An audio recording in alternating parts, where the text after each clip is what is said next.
깡마르고 주름살이 많은 할머니 한 분이 찾아왔습니다.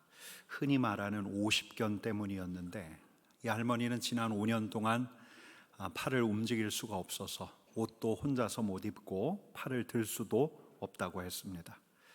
장비가 좋고 의사가 몇 달 공을 들이면 고칠 수 있을 것 같은데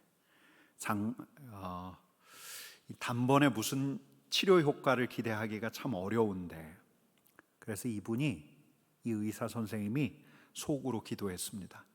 성령 하나님, 이 할머니를 만져주옵소서.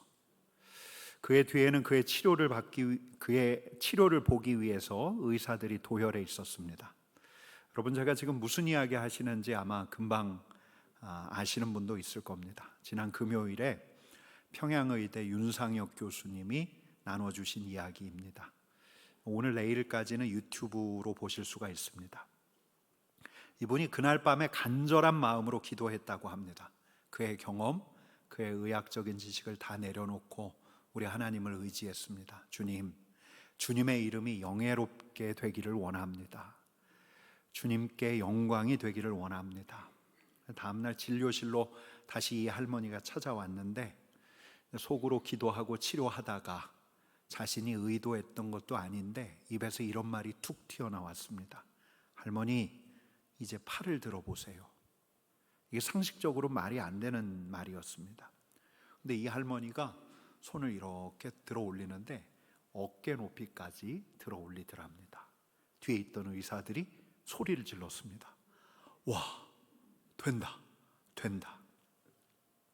의학적으로는 설명이 안 되는 일이었습니다. 5년을 50견으로 알아온 이분이 두 번의 치료로 금방 차도를 보인다는 것 자체가. 근데 바로 이 순간에 이 윤 교수님은 강한 우리 하나님의 임재를 느꼈습니다. 우리 하나님이 여기에 살아계신다. 하나님이 살아계신다. 이 치료, 이 할머니 치료가 이분에게 결정적인 전환점이 되었다고 합니다. 그동안 윤 교수님은 이 북한이 어둠과 슬픔의 땅으로만 생각을 하고 있었는데, 이곳에서도 우리 하나님께서 살아계시는구나, 살아계신 우리 하나님께서 일하고 계시는구나.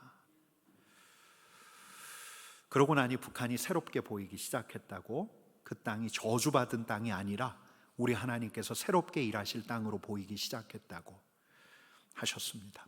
하나님이 살아계신다. 성전을 짓고 봉헌식을 하던 날에 그 자리에 있던 모두가 우리 하나님의 강한 임재를 경험했습니다. 신성한 생명력으로 충만했던 구름이 성전을 덮었습니다. 공기 자체가 일렁이는 것 같아요. 어떤 무게감이 느껴졌습니다. 그들은 직감적으로 알았습니다. 우리 하나님께서 여기에 계신다. 살아계신 우리 하나님께서 여기에 계신다. 새로 지은 성전 지성소에 언약궤를 넣고 나팔 부는 사람, 노래하는 사람이 일제히 찬양을 시작해서 여러 악기들까지 함께 합류해 우리 하나님께 이렇게 노래할 때, 선하시도다, 그분의 인자하심이 영원히 있도다. 바로 그때 여호와의 영광을 드러내는 구름이 성전에 가득 찼습니다. 그래서 사람들은 그 자리에서 서 있을 수가 없었습니다. 강력한 하나님의 임재 앞에서 그들은 꼿꼿하게 서 있을 수가 없었습니다. 그날 이제 솔로몬이 회중들을 축복합니다. 그리고 우리 하나님께 이 성전을 봉헌하는 기도를 드리는데, 이 기도를 마쳤을 때 하늘에서 불이 내려와서 번제물, 제단에 있던 번제물들을 다 살랐습니다. 살아계신 하나님, 살아계신 하나님. 여러분, 그 자리에 있던 여호와의 영광을 목도했던 이스라엘 백성들은 모두 다 그 자리에서 엎드려 무릎을 꿇을 수밖에 없었습니다. 그리고 감격에 겨워서 이렇게 외쳤습니다. 선하시도다, 우리 하나님의 인자하심이 영원하도다. 여러분, 저는 바라요, 이 자리에 있는 저와 여러분이 우리 하나님의 거룩하신 임재로 인해서 우리 하나님 살아계십니다, 우리 하나님 여기에 계십니다, 고백할 수 있기를 축복합니다. 여러분, 저는 또 바랍니다. 이건 제 간절한 갈망이기도 한데, 이런 순간, 솔로몬 봉헌식 때 있었던 바로 이런 순간, 한 개인이 아니라 한 공동체에서 예배하는 이들 모두가 살아계신 우리 하나님의 압도적인 임재 앞에서, 하나님, 주님은 살아계십니다, 우리 하나님은 선하시고 인자하신 분이십니다.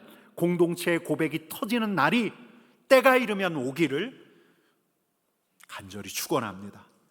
여러분, 그런 위대한 고백을 우리도 할 수 있었으면 참 좋겠습니다.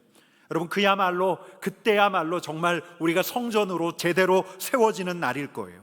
주님의 영이 불처럼 우리 가운데 임하여서 우리 가운데 하나님이 계신다, 우리가 성전이 되었다, 하나님의 영이 거하는 성전이 바로 우리다, 이렇게 확신하는 날이 정말 이 공동체 안에 있기를, 우리 삼덕 공동체 안에 있기를 축복합니다.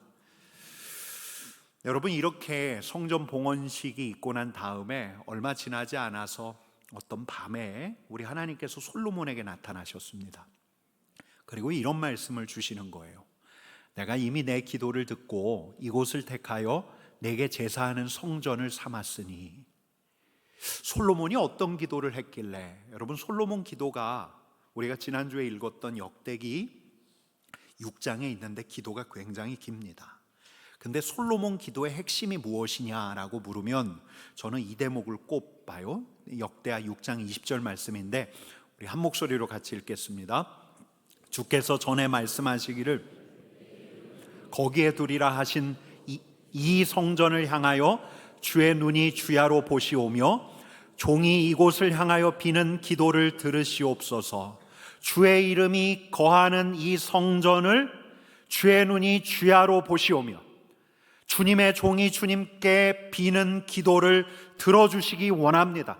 여러분, 21절은 이렇게 이어져요. 주의 종뿐만 아니라 이스라엘 백성 전체가 이 성전을 향하여 기도할 때 우리 하나님께서 들어주시어서 하나님의 자비와 용서를 보여주시기를 원합니다. 여러분, 성전은 하늘과 땅이 연결되는 곳이에요. 하나님의 눈과 마음이 머무는 곳이에요. 그 성전을 향하여 기도할 때, 그 성전에서 우리 하나님의 이름을 부를 때 하나님 들어주옵소서, 하나님 자비와 공의를 보여주시기를 원합니다. 하나님의 긍휼을 하나님의 백성들에게 보여주시기를 원합니다. 여러분, 이렇게 봉헌 기도를 솔로몬이 하나님 앞에 드렸거든요. 근데 이 하나님께서 그 기도를 들으셨습니까? 듣지 않으셨습니까? 들으신 거예요. 들으셔서 봉헌식 당일 그날 하늘에서 불을 내리셨던 거죠. 뿐만 아니라 밤에 나타나셔서 이 말씀도 주시는 겁니다. 여러분, 역대하 7장 15절 16절 말씀 같이 읽겠습니다. 이제 이곳에서 하는 기도에 내가 눈을 들고 귀를 기울이리니 이는 내가 이미 이 성전을 택하고 거룩하게 하여 내 이름을 여기에 영원히 있게 하였음이라. 내 눈과 마음이 항상 여기에 있으리라. 아멘. 내가 눈을 들고 귀를 기울일 것이니 이곳에서 하는 기도에. 여러분, 그러니까 성전은 우리들 편에서 보면, 하나님의 백성들 편에서 보면 기도하는 집이에요. 하나님께서 눈을 들고 계시고 귀를 열고 계시고. 여러분, 근데 하나님 편에서 보면 그 성전은 하나님의 이름이 거하는 곳, 하나님께서 거룩하게 택정하신 곳, 하나님께서 영예를 받으셔야 하는 곳, 하나님께 경배가 올려져야 하는 곳. 여러분, 그래서 우리 하나님의 눈과 마음이 항상 성전에 머물렀던 거예요. 여러분, 특별히 이날 하나님께서는 솔로몬에게 하나님의 백성들이 하나님 앞에 올려야 할 기도를 특정해서 말씀하시는데 바로 이 기도입니다. 여러분, 7장 13절 말씀 한번 같이 읽겠습니다. 혹 내가 하늘을 닫고 비를 내리지 아니하거나 혹 메뚜기들에게 토산을 먹게 하거나 혹 전염병이 내 백성 가운데 유행하게 할 때에 혹 하늘을 닫고 비가 내리지 아니하거나, 어떤 상황이지요? 가뭄이지요. 메뚜기들이 토산을 먹거나 토지의 산물을 먹거나. 여러분, 이게 어떤 상황이죠? 병충해죠. 전염병이 내 백성 가운데서 유행하게 할 때, 전염병이 돌 때. 여러분, 근데 이렇게 전염병과 가뭄과 병충해를 허용하신 분이 누구시라는 거예요? 하나님이시라는 거예요. 하나님이 이런 걸 허용하실 때, 하나님께서 하나님의 진노를 하나님의 백성들에게 보이실 때, 하나님 없이 사는 인생, 스스로 높아져서 반역과 거짓을 일삼는 세상에 대해서 분노하셔서 하나님께서 당신의 진노를 세상에 보이실 때 우리 하나님께서 하나님의 백성들에게 어떻게 기도하라고 일러주시는데, 여러분 같이 7장 14절 말씀을 같이 읽겠습니다. 내 이름으로 일컫는 내 백성이 그들의 악한 길에서 떠나 스스로 낮추고 기도하여 내 얼굴을 찾으면 내가 하늘에서 듣고 그들의 죄를 사하고 그들의 땅을 고칠지라. 병충해가 임했을 때, 가뭄이 임했을 때, 역병이 돌 때 우리 하나님의 진노를 생각하며 하나님의 백성들이 악한 길에서 떠나고 스스로 낮추어 기도하고 하나님의 얼굴을 찾으면, 하나님의 얼굴을 찾는다는 것은 여러분 이 말씀 떠올리시면 돼요. 그의 얼굴을 내게 비추사 은혜 베푸시기를 원하며 그의 얼굴을 내게로 향하여 드사 평강 주시기를 원하노라. 우리 아론의 축복을 한번 본 적이 있잖아요. 하나님의 얼굴을 찾는다는 것은 하나님의 은혜를 구한다는 것, 하나님의 얼굴을 찾는다는 것은 하나님의 평강과 하나님의 자비를 구한다는 것. 여러분 이렇게 하면 어떻게 하신다고요? 우리 하나님께서 하늘에서 듣고 그들의 죄를 사하시고 그들의 땅을 고쳐주신다고, 여러분 이렇게 말씀하셨어요. 여러분 우리 하나님께서 성전에서 하나님의 백성들이 기도해야 할 기도를 딱 짚어주시는데, 여러분 저는 이번에 지난 한 주 역대하 본문을 쭉 읽어나가면서 바로 이 기도가 역대기 전편에 흐르고 있다는 것을 처음 알았어요. 개인적인 공경 때뿐만 아니라 국가적인 위기와 공동체의 역경 앞에서 이렇게 기도한 이들이 있고 이렇게 기도하지 않은 이들이 있어요. 성전에 엎드려 스스로 겸비하며 우리 하나님 앞에 구한 이들이 있고 그렇게 하지 않은 이들이 있어요. 이렇게 기도할 때 하늘에서 듣고 죄를 사하고 하나님께서 그 땅을 회복시키신다고 우리 하나님께서 말씀하셨던 거예요. 여러분 역대기에 우리가 쭉 읽었기에 한번 그 내용들을 잠깐 보려고 하는데요. 먼저는 솔로몬의 아들 르호보암입니다. 여러분 르호보암 아시죠? 이스라엘 남과 북이 언제 분단이 되었습니까? 르호보암 때 분단이 되었어요. 분단은 되었지만 르호보암은 남쪽에서 이 남쪽 유다를 잘 세워갔습니다. 특별히 북쪽 이스라엘의 여로보암이 송아지상을 건립하니까 여호와를 찾았던 수많은 하나님의 백성들이 남쪽 예루살렘으로 밀려오기 시작했습니다. 그들이 이 르호보암을 도와서 이 남쪽 유다를 아주 강하고 견고하게 세워갔습니다. 여러분 근데 위기는 그 다음에 오죠. 나라가 강건해지니까 르호보암이 기세등등해지고 우리 주님의 율법을 버려요. 그래서 우리 하나님께서 르호보암과 남쪽 유다를 누구 손에 붙이시냐면 저 이집트 왕 시삭의 손에 붙이십니다. 이집트에서 병거 1200대, 기마병 6만 명, 헤아릴 수 없는 수많은 군대들이 예루살렘으로 밀려오기 시작합니다. 남쪽 유다가 순식간에 무너질 판이에요. 다윗 왕가가 순식간에 끝날 판이에요. 여러분 근데 이렇게 끝나고 마는가? 이집트가 침략했을 때 르호보암과 이스라엘의 지도자는 정신을 차리죠. 원인을 다른 데서 찾지 않습니다. 그리고 스스로 낮추고 우리 하나님의 은혜를 구합니다. 12장 7절 말씀 같이 읽겠습니다.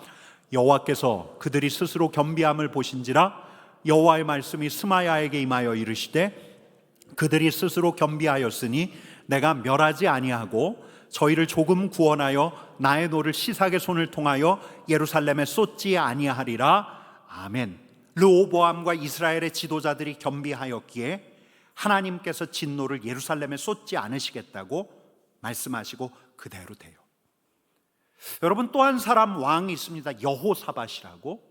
여호사밧은 선한 왕일까요? 악한 왕일까요?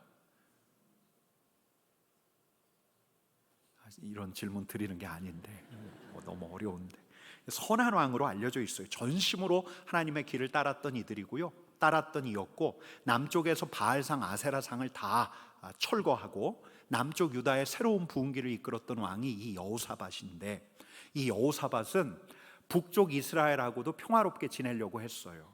여러분 근데 하필 이때 북이스라엘 왕 이름이 뭔지 아십니까? 아합이에요. 아합.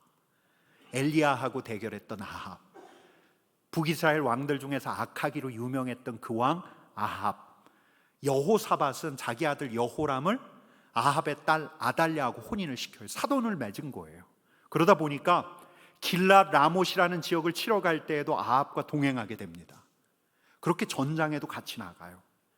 그렇게 아합과 전장에 나갔다가 돌아오던 날 선지자 한 사람이 여호사밧에게 나타나서 이런 경고를 합니다. 19장 2절 말씀 같이 읽겠습니다. 왕이 악한 자를 돕고 여호와를 미워하는 자들을 사랑하는 것이 옳으니이까 그러므로 여호와께로부터 진노하심이 왕에게 임하리이다. 여러분, 문제는 뭐냐면 북이스라엘과 평화롭게 지낼 수 있어요. 그런데 문제는 여호사밧이 도왔던 왕이 여호와께서 미워하시는 왕 누구였다고요? 아합이에요. 아합의 아내 이름이 뭐죠? 이세벨이에요. 그 사악한 이세벨. 사악한 이세벨이 아합을 조정하여 북쪽 이스라엘을 바알과 아세라를 섬기는 나라로 만들어갔습니다. 우상 숭배의 국가로 만들어갔어요. 그래서 하나님께서 미워하셨던 왕이 아합인데, 하나님께서는 여호사밧이 저 악랄한 정권과 결탁해서 그 정권에 동조하는 것을 싫어하셨던 거예요. 여러분, 그래서 여호사밧이 어떤 하나님의 진노에 직면하냐? 여러분, 유다 동편에 보면 모압과 암몬이 있어요. 또 마온 사람들이 있었습니다. 세일 사람들이 있었는데 이 사람들이 연합해서 연합군을 만들어서 남쪽 유다로 밀고 들어와요. 객관적으로 전략을 비교해 보니까 비교가 안 돼요. 이 예루살렘이 무너지게 되어버렸어요. 여러분, 이때 이 절대적인 열세 가운데 여호사밧이 어떤 행동을 취하는가? 선지자의 예견이 실현되고 있다는 것을 직감했던 여호사밧이 어떤 행동을 취하는가? 여러분, 역대하 20장 3절 4절 말씀을 같이 읽어보겠습니다. 여호사밧이 두려워하여 여호와께로 낯을 향하여 간구하고 온 유다 백성에게 금식하라 공포하며 유다 사람이 여호와께 도우심을 구하려 하여 유다 모든 성읍에서 모여와서 여호와께 간구하더라. 여호사밧이 두려워하여 우리 하나님께 낯을 향하여 은혜를 간구합니다. 백성에게 금식을 선포합니다.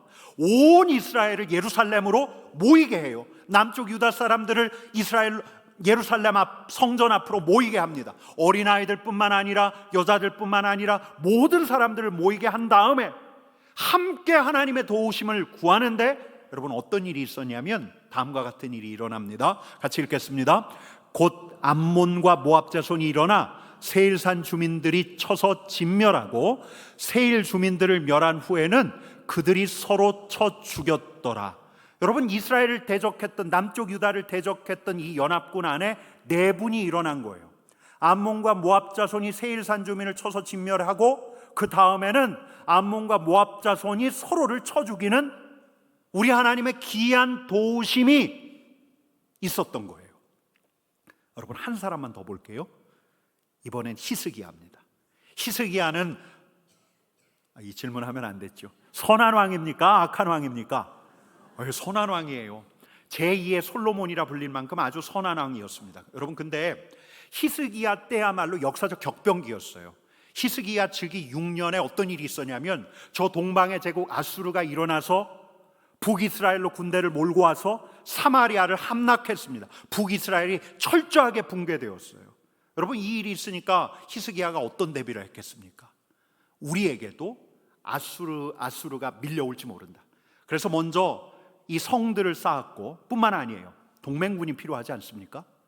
저 아수르와 대결하려면 대제국이 옆에서 지원해줘야 하지 않겠습니까?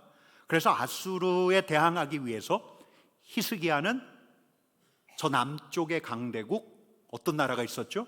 이집트, 애굽의 도움을 구합니다. 뿐만 아니에요. 저 아수르 옆에서 새로 일어나고 있는 국가 바벨론과 동맹을 맺습니다. 뭐 강대국하고 동맹 맺는 게 당연한 것 아닌가, 나라가 살려면. 근데 우리 하나님께서 다스리시는 나라가 하나님을 의지하는 것이 아니라 다른 나라를 의지하는데 이걸 원치 않으셨어요. 그래서 선견자를 보내시기도 하셨어요. 여하간 히스기야 즉위 14년에 아수르가 이 남쪽 유다로 막 밀고 내려와요. 유다의 성읍들 하나하나를 점령해 들어가요. 히스기야가 두려워서 왕궁과 성전의 은과 금을 다 벗겨서 조공으로 무마시키려고 해요. 무려 은 10톤, 금 1톤을 이 아수르 왕에게 보내는데 이들이 그대로 밀고 들어와요. 그래서 예루살렘을 포위하게 되는데 이 대제국의 군대 장관이 예루살렘을 에워싼 다음에 온 예루살렘의 유다 사람들이 듣도록 선전선동을 일삼는데 아주 괴팍한 말로 유대 사람들의 마음을 두려움으로 몰아넣기 시작하는데 히스기야를 조롱해요. 뿐만 아니라 유다의 신 여호와 우리 하나님을 조롱하기 시작합니다. 여호와 우리 하나님을 손으로 만든 신들에 비견하면서 여호와의 이름을 망령되이 일컬으면서 조롱하기 시작하는데 히스기야가 견딜 수가 없는 거예요. 여러분, 그래서 어떤 일이 있었냐면 히스기야가 이렇게 합니다. 32장 20절 말씀 같이 읽습니다. 이러므로 히스기야 왕이 아모스의 아들 선지자 이사야와 더불어 하늘을 향하여 부르짖어 기도하였더니, 어떻게 했다고요? 하늘을 향하여 부르짖어 기도하였더니, 성전에 가서 하늘을 향하여 부르짖어 기도하였더니 어떤 일이 있었냐면 우리 하나님께서 한 천사를 보내십니다. 그리고 아수르 진영 가운데로 보내셔서 아수르 진영의 군인들을 치십니다. 이때 아수르 왕이 마음이 급해져서 자기 나라로 돌아갔는데 자기 신전에서 그 신을 경배하기 위해서 들어갔다가 자기 아들들 손에 죽고 맙니다. 여러분, 우리가 지난주에 이 다윗을 보았죠. 다윗을 보면서 다윗의 마음이 온통 어디로 가 있다고 이야기를 했습니까? 어디로 가 있었죠? 성전으로 가 있었어요. 근데 이번 주 읽었던 이 역대기 후반부를 쭉 읽어 나갈 때 우리 하나님의 마음이 온통 어디로 가 있습니까? 성전으로 가 있는 거예요. 하나님의 마음과 눈이 성전으로 가 있는 거예요. 성전에 있는 하나님의 백성들, 그 안에 우리 하나님의 마음과 눈이 가 있는 거예요. 성전에서 하나님의 백성들이 악한 길에서 떠나 스스로 낮추고 기도하여 하나님의 얼굴을 구하는지 우리 하나님께서 주목하고 계신 거예요. 기세등등했던 르호보암이 성전에서 자복해 엎드러졌을 때 우리 하나님께서는 르호보암과 유다를 애굽에서 건지셨어요. 여호사밧이 저 악한 정권과 결탁해서 하나님의 진노를 샀지만 우리 하나님 앞에 도움을 구했을 때 하나님께서는 모압과 암몬의 손에서 유다를 건져내셨습니다. 히스기야가 저 강대국 정치적 군사적 동맹을 맺고 아수르에 대항하고자 했지만, 그래서 아수르의 침략을 받아 난공불락의 요새였던 예루살렘마저도 곧 아수르에게 넘어갈 판이었는데 그가 우리 하나님 앞에서, 성전 앞에서 하늘을 향하여 부르짖었을 때 우리 하나님께서 남쪽 유다를 아수르의 손에서 건져내시는 거예요. 여러분, 우리 하나님께서는 보시는 거예요. 하나님의 백성이 스스로 낮추는지. 우리 주님의 강력한 임재 앞에 서면, 여러분, 주님의 강력한 임재 앞에 서면 솔로몬 봉헌식 때 있었던 것처럼 우리도 모르게 그 자리에 털썩 꿇어앉게 돼요. 하나님 앞에 엎드리게 돼요. 근데 그렇지 않을 때, 하나님의 임재가 없을 때, 내 존재감에 취해 있던 내가, 기세등등해서 내가 제일이지 착각에 빠져 있던 내가 이제는 돌이켜서 안 되겠다 하면서 스스로 낮추고 겸손해져서 우리 하나님의 영광과 임재를 구하는가? 그렇게 우리 하나님의 임재 안으로 들어가기를 진정 바라는가? 이걸 보시는 거예요. 여러분, 우리 하나님께서는 우리가 하나님의 얼굴을 구하는가를 보시는 거예요. 진짜 얼굴을 구하는가 아니면 구하는 척하는가? 진짜 의지하는가 아니면 의지하는 척하는가? 여러분, 사람 관계, 사람 사이, 사람 사리 안에서 여러분, 사람과의 관계가 얼마나 중요해요? 국가의 어떤 정치 역학 안에서 국가 간의 관계가 얼마나 중요합니까? 동맹국과 전략적인 관계를 맺어가는 게 얼마나 중요합니까? 그러나 결국 우리 하나님만이 도우실 분이라는 것을 인정하면서 우리 마음의 중심이 사람이 아니라, 그 사람이 아니라, 우리 마음의 중심이 그 나라가 아니라 우리 하나님께 향하고 있는가? 우리 하나님께서는 이것을 보신다는 거예요. 여러분, 하나님께서는 모르실 리가 없어요. 그분의 눈과 마음이 성전으로 향하고 있는데 성전으로 택하심을 받은 우리의 마음이 어디로 향하고 있는지, 하나님께로 향하고 있는지 아니면 도움을 구한 그 사람, 그들에게 향하고 있는지 여러분, 우리 하나님께서는 아신다는 거예요. 총선이 있던 다음 날에 이제 교회 사무실로 나왔더니 우리 집사님 한 분은 개표 방송을 보시느라고 잠을 못 주무셨다고 해요. 지난 며칠간 저는 보았습니다.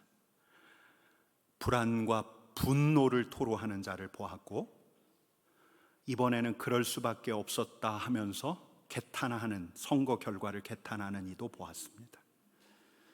우리 대구에서는 드물긴 했지만 조심스럽게 새로운 기대를 하는 이도 있었고, 또 어떤 이들 괜한 정치 논쟁에 휘말려들기 싫어서 총선에 대해서 일절 이야기하지 않는 젊은이들도 보았습니다.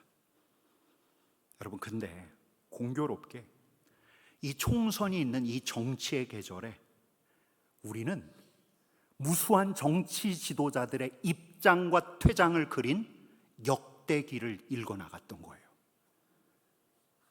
한 나라의 흥망성쇠를 그리고 있는 역대기를 읽어나갔던 거예요. 여러분, 역대기에서는 한 나라의 흥망이 어디에 달려있다고 합니까? 국가의 지도자가 국민의 뜻을 겸허하게 받아들이고 국정을 쇄신하는가? 경제와 민생에 최선을 다하는가? 이게 초점이 아니에요. 국민들과 소통하고 견해를 달리하는 이들과 대화하는가? 연합정부 총리까지, 이런 협치 시스템까지도 고려해야 하는가? 고려할 수 있는가? 동맹국과 더 단단한 관계를 맺고 국제적인 정치 역학 안에서 한 나라 대한민국의 이익을 대변할 수 있는가? 역대기는 이런 이야기를 하지 않아요.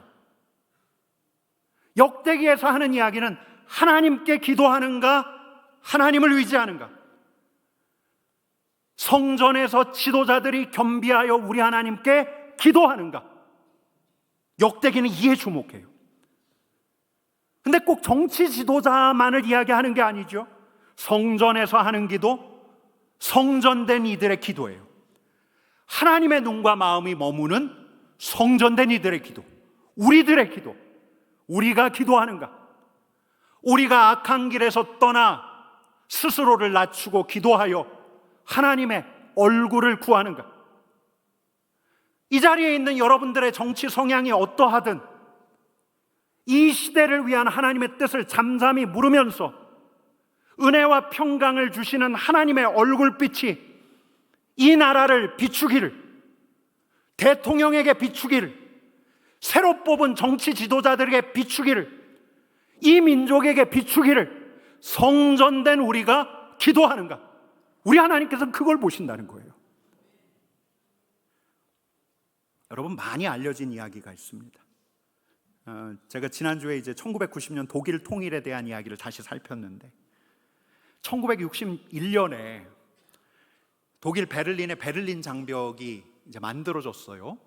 근데 1980년에 이제 동독의 경제가 어려워지니까 동독 주민들 안에서 이 탈동독, 마치 탈북자가 있는 것처럼 동독을 빠져나가고 동독을 탈출하던 이들이 막 늘어났어요. 1989년이 어떤 해였냐면 18년 동안 공산당 서기장으로 장기 집권했던 호네츠가 사임했던 해예요.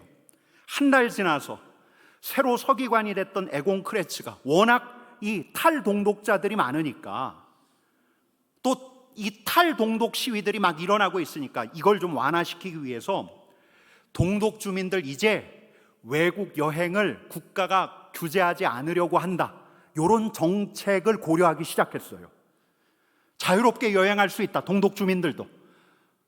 이런 정책을 만들려고 생각하고 있었어요. 근데 사건이 터졌어요. 1989년 11월 9일 날 동독 공산당 대변인이었던 귄터 샤보스키가 생방송 기자회견을 하는데 아직 검토 중인 것을 확정된 것인 것처럼 이야기했어요. 이제 독일 국민은 자유롭게 베를린 장벽을 오갈 수 있습니다, 이렇게 이야기한 거예요. 그랬더니 그 자리에 있던 기자들 중에 이탈리아 기자 하나가 질문을 던졌어요. 대체 그 정책이 언제부터 시행됩니까?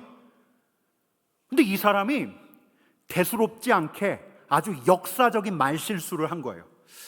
제 생각에는 지금부터입니다. 지금부터 할 수 있습니다. 지체하지 않고요.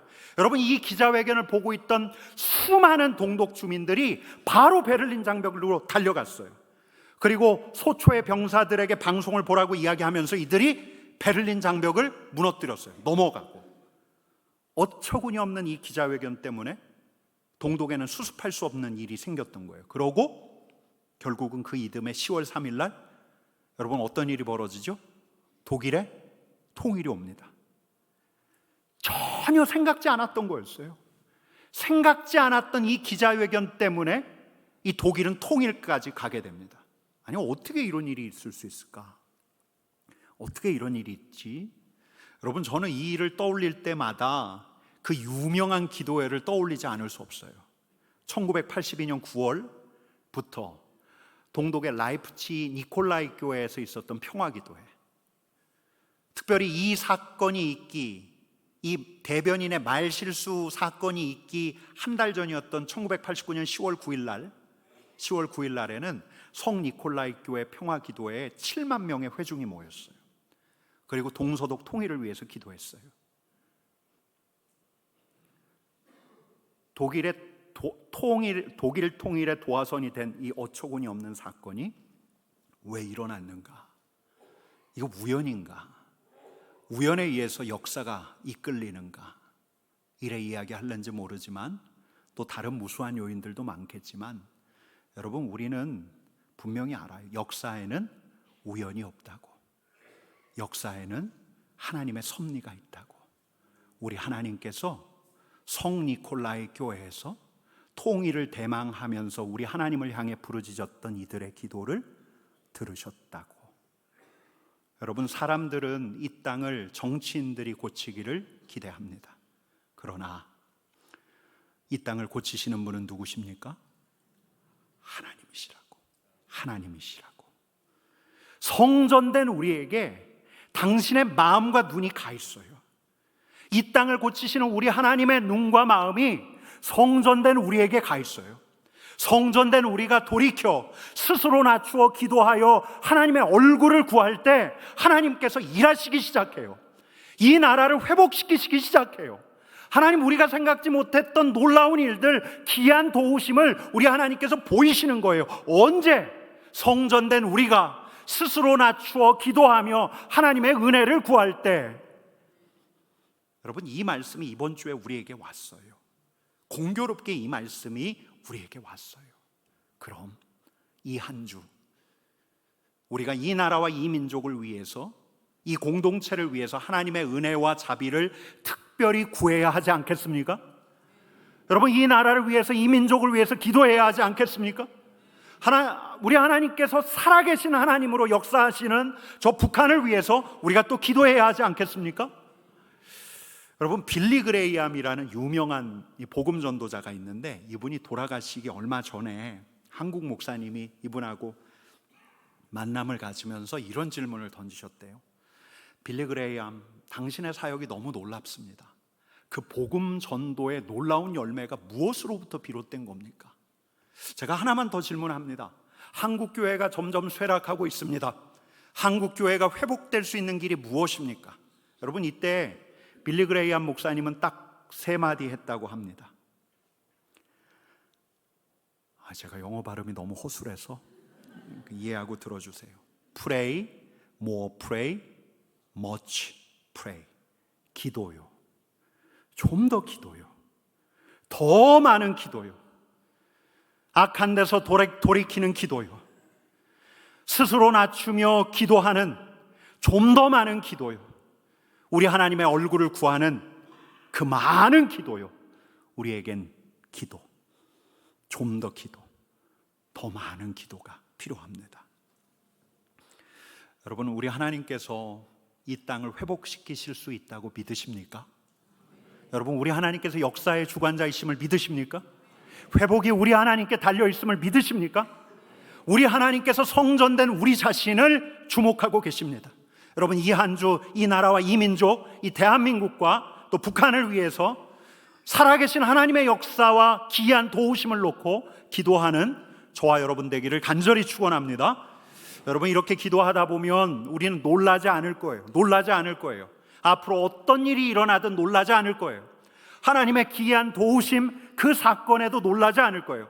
선하신 하나님, 역사를 이끌어 가신 위대한 하나님께서 이 공동체뿐만 아니라 성전된 우리가 기도하는 이 나라와 이 민족과 우리 하나님께서 살아 역사하시는 북한마저도 이끌어 가고 계십니다. 여러분, 이 믿음으로 함께 이 한 주 기도하기를 축복합니다. 우리 같이 기도합시다.